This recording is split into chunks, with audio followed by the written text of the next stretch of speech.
Anjir, asli gila. Gila banget. Trump baru ngeluarin statement pengumuman bahwasannya jika dia ngasih izin ke CIA untuk buat operasi rahasia di Venezuela, bro. Aku udah dengar itu. Ya. Lu dengar kan? Negara orang, men. Dan itu menurut dari berita yang terpercaya AP News di 14 Oktober 2025. Lu bisa cek nanti di layar kita, ya. Dan operasi itu termasuk ya. Gue takut salah nih. Termasuk serangan militer, bro, terhadap kapal yang terjadi di Laut Karibia. Ya, di Laut Karibia, men. Yang dituduh saat itu bahwasannya kapal tersebut membawa narkoba. 6 orang korban, ya, korban jiwa, di mana di kapal tersebut ya ada identifikasi narkoba kata US. Tapi dari 6 korban tersebut disedikilah oleh Reuters. Ya, Reuters ini salah satu ya kita bilang untuk pencari fakta ya. Mereka adalah independent news ya. Dari data dari Reuters itu disampaikan kapal tersebut itu bukan bawa narkoba, bro. 6 orang itu mereka nelayan, men. Jadi korban. Nelayan jadi korban. Dan gilanya lagi itu. Kambing hitam lah ya. Kambing hitam nih. Orang nggak bersalah mati, bro. Mati sia-sia ya. Nanti sia-sia. Dan lebih gilanya lagi, faktanya di Washington News ya, itu di-post tuh. Diinformasikan bahwasannya rute yang di statementkan Trump itu yang ada 6 orang dibunuh itu ya, itu sebetulnya jalur itu bukan jalur penyelundupan dari Venezuela ke US, bro. Jadi sebetulnya itu jalur biasa antara Amerika Latin, Venezuela ke Eropa. Oke. Jadi sangat tidak make sense lah. Jadi ini alasan Trump perang terhadap narkoba. Ini kelihatannya nggak nyambung sih. Ya sama lokasi aja bisa salah, bro. Korbannya bisa salah. Menurut lo gimana, Kodi? Kalau dari opiniku, dari sisi ekonomi sih motivasinya udah kelihatan sangat jelas ya guys ya. Aku kutip nih dari Al Jazeera tertanggal bulan September 2025 lah ya. Venezuela itu punya 303 miliar barel cadangan minyak. Anjing. Ya, 3 miliar barel cadangan minyak. Dan itu membuat Venezuela menjadi negara yang sejatinya terbesar di dunia untuk cadangan minyak. Anjing, berarti bukan Arab Saudi, men. Bukan Venezuela Arab nih. Saudi, bukan Arab Saudi, Venezuela. Tetapi ya perlu dicatat, cuma 1,1 juta barel per hari yang diproduksi. Padahal potensinya sebenarnya bisa 3 kali lipat. Betul, kayak dibilang Kodi tadi. Bahwasannya nilai ekspor minyak Venezuela ini ya tahun lalu lah kita bisa lihat datanya itu bahwasannya ya cuma sekitar 4 miliar US dollar, bro. Dari total yang lu bilang tadi, Kodi, 1 juta sekian itu. Ya atau sekitar 66,4 triliun lah. Rupiah ya kalau kita Rupiah, kan. banyak sih, bro, 66 triliun. Tapi cadangan minyaknya luar biasa kan? Iya. Iya, nomor 1 di dunia, bro. Di atas 303 Arab Saudi. miliar barel. Ya. Men, Banyak kali, bisa jadi gedung apa itu ya kalau ditumpuk. men, tenggelam kita mungkin di situ kan.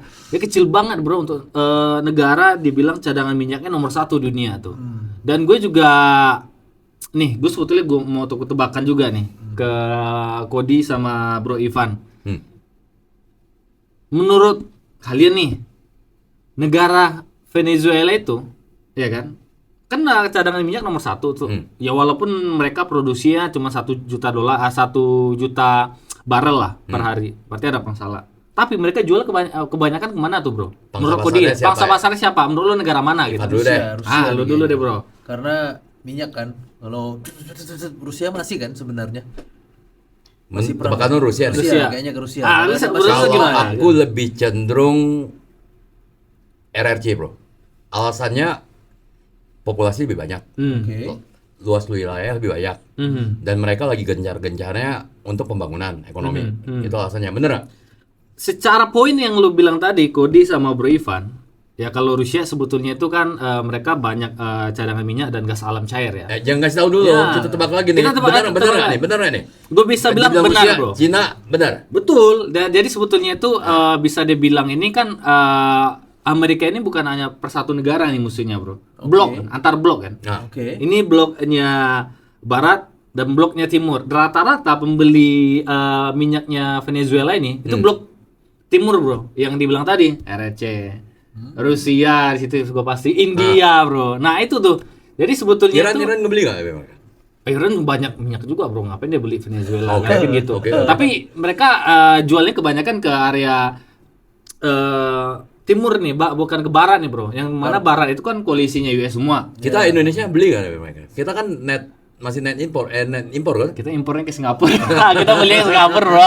Kita beli ke Singapura, bro. Lucu banget kan sih. Nah, jadi Venezuela tuh banyak kirim ke situ tuh. Nah, Amerika tuh masih sebetulnya Amerika ya.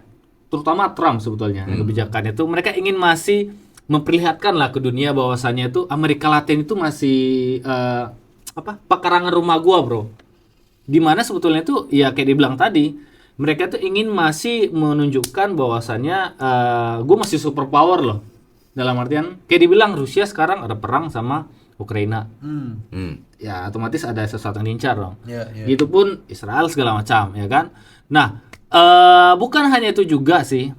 Oke, ekonomi pasti berpengaruh. Betul nggak, brother? Ya, kemudian efek ke manusia juga pasti ada, bro. Pasti sangat besar. Iya kan? Data dari UNHRC ya. UNHRC itu di mana itu UNHCR. UNHCR, sorry, Ya, UNHCR di mana itu adalah badan dari PBB yang bertugas untuk penanganan terhadap imigran yang di mana mereka negaranya ada konflik segala macam, yaitu UNHCR ya. Di mana lebih dari 7 juta tuh warga Venezuela yang sudah jadi pengungsi akibat krisis ekonomi dan politik juga, bro. Jadi Venezuela ini udah ada problem sebelum-sebelumnya nih. Tambah Trump mau agresi ke sana, ya berarti makin menderita rakyat seperti itu, bro. Ya, aku ingat tuh. Karena pas aku lagi nonton berita, pas berita operasi ini keluar, harga minyak dunia itu langsung naik, bro. 3% dari normal. Dan itu menurut Reuters Market Watch. Dan investor di Amerika Latin itu langsung semuanya pada panik, pada hati-hati nih, pada defensif lah ya, terutama Kolombia dan Brazil. Itu dua negara yang mulai kayak gregetan lah gara-gara hal ini. Karena gara-gara itu ya. Tapi sebagai lu seorang investor, apalagi broker, lu happy dong ya? Enggak juga lah ya. Plus minus ya. Aku nggak fokus ke sana sih soalnya. Iya. Aku lebih ke arah yang lain. Ya. Gitu. Nah, bro, balik lagi tuh topiknya tadi. Ya. Trump ini kan bersembunyi, kita bisa bilang ya, berkamuflase bahwasannya itu tujuan dia itu melakukan hal tersebut itu untuk persoalan narkoba, ya. Dia berlindung di poin itu tuh, bro. Ya kita sama tahu lah track recordnya Amerika seperti apa. Ya. Ini gue kutip dari UNODC ya, di mana ini badan lagi nih, badan di mana di baungan PBB juga. Itu dia difokus untuk menangani masalah soal narkoba dan drugs tuh, ya, dan kriminal juga. Mereka sebut bahwasannya sebetulnya Venezuela itu memang sebetulnya tempat transit narkoba dari Kolombia ke US ataupun ke yang lainnya, bro. Tapi ini transit loh, bukan tempat transit, bukan transit tempat produksi, aja, bukan tempat produksi. Ya. Bahkan kalau dibilang kayak dibilang memang ada produksi tapi sedikit banget, bro. Bisa dibilang kata data dari mereka ya, gue bisa lihat bahwasannya itu cuma 5% perdagangan narkoba yang melibatkan Kolombia tuh. Kolombia dan Venezuela. Selebihnya berarti kan Kolombia menjalankan sendiri gitu. Berarti bisa dibilang si Trump ini pakai judul perang narkoba itu karena kan tadi ternyata Venezuela mensuplai minyak-minyak ini ke China, Blok Timur. Ya kan, ke Blok Timur. Sedangkan US dengan Blok Timur kan sedang bentrok jontor-jontoran ini. Betul. Jadi dia bilang, "Oh, lu mau main suplainya ke Blok Timur nih. Yes. Oh, gua ganggu lu." Oh, dengan dibalut dengan isu narkoba, isu perang narkoba, tapi ternyata dia nyerang itu supaya ngincer minyak-minyaknya Apa, lah. apa namanya tuh Jadi domba kayak berbulu apa? Serigala berbulu berbulu domba. Iya. Pretext, pretext. Yes, kita sama tahu lah. Kayak kemarin di Irak, dibilang ada senjata pembunuh Benar. massal. Setelah kudeta, setelah diperangi Irak, Iya, iya. kosong. Kosong. Makanya berarti Sampai kan sekarang Alibinya apa bro? Lo tau gak alibi masih kan gak alibinya apa? Alibinya apa? Apaan? Kesalahan informasi intelijen. Yes. Tapi itu US. ganas ya mereka membungkus si perang narkoba ini padahal ya yang diserang itu moral hanya untuk ngincar si energi yang ada di Venezuela. Kan jadinya. Benar nggak? Ya, well, menurutku ini kisah klasik ya dan cukup mau dibilang rahasia juga udah bukan rahasia. Dan sejarah udah berulang kali terjadi. Setiap kali AS intervensi di setiap wilayah yang kaya energi, rakyat lokal yang ultimately paling menderita. Ya kan? Perusahaan besar pada saat itulah pada cuan semua. Betul. Ya. Ya kayak bilang tadi tuh, Trump kirim CIA. Ya kita sama tahu lah CIA ini tugasnya ngapain kan gitu kan. Dan pasukan militernya ke Venezuela dengan alasan narkoba tadi kayak lu bilang tadi, gue bilang tadi tuh bro, kita bahas. Tapi bukti dan data global menunjukkan ini lebih ke perebutan itu kayak lu bilang tadi bro. Yang Iya, cair-cair itu. cair itu kan. Ya, lu bayangkan semua energi yang kita gunakan sekarang tuh otomatis kita masih orang bilang energi terbarukan berapa persen sih energi terbarukan tuh bisa support kan gitu. Kita Satu. masih Dan itu masih juga masih belum terbuktikan kan. Kemampuan mereka bisa lebih murah dan lebih efisien masih belum benar-benar terbuktikan. sangat susah kan turunan minyak minyak ini sangat banyak bro. Iya kan? Jenis-jenisnya. Jenisnya sangat banyak. After aja kita belum bisa buat dari energi Ya. terbarukan. Satu contoh, begitu banyak turunan yang tidak bisa dibuat kan gitu. Bukan berarti tidak belum ada ya. We don't know untuk kedepannya. Tapi ini juga kita harus melek kayak dibilang tadi tuh bro. Kita harus melek bahwasanya terhadap informasi kita juga harus belajar dari kayak lu bilang tadi sejarah bro. Bahwasanya geopolitik tuh kejam banget ya, kejam banget di mana setiap negara itu pasti mementingkan kepentingan internal mereka bro. Jadi seharusnya ini juga menjadi evaluasi lah untuk kita. Betul nggak brother? Tapi kalau mau dibilang begitu, kita ini dalam tanda kutip sebenarnya berpotensi menjadi Venezuela versi Asia kan. Karena apa? Kita kan kaya sama sumber daya alam yang kita. Minyak kita juga ada. Ada. Tapi kita Batu bara. impor. Tapi kan bisa gitu loh, Ah, berpotensi. oke, berpotensi, oke. Nikel kita juga ada. Dan yang aku dengar informasinya nikel itu dikirim ke Cina. bagian timur juga, ya kan? timur Which is juga. musuhnya sih. Bahkan emas ya, Iya, emas. Batu bara juga kita. Sawit. Luar biasa. ya. Minyak yang nggak bisa habis men. Iya, jadi jangan sampai kita ini kaya, tapi rakyat kitanya yang susah. Hanya gara-gara menjadi dalam tanda kutip Venezuela versi Asia kan. Nanti tadi serang lah atau di gimana yang di kambing hitamkan lagi lah jadi sama orang negara-negara besar ini kan berbahaya sekali kan. Aku pribadi ya betul. Sangat to the point ya, sangat on point. Dan dari opiniku aku juga berharap ini menjadi reminder buat pemerintah kita apabila Pak Prabowo kebetulan nonton ya kan agar Bro, dia baru 1 tahun nih bro. ya, Baru kemarin ya. Ayo Pak, kesana sampai ya, lah. sekecil-kecilnya kita mudah-mudahan Pak Prabowo lagi ngelihat saya berharap kedaulatan energi dan ekonomi itu bukan cuma soal cadangan alam tapi soal siapa yang punya kontrol atas cadangan alam tersebut.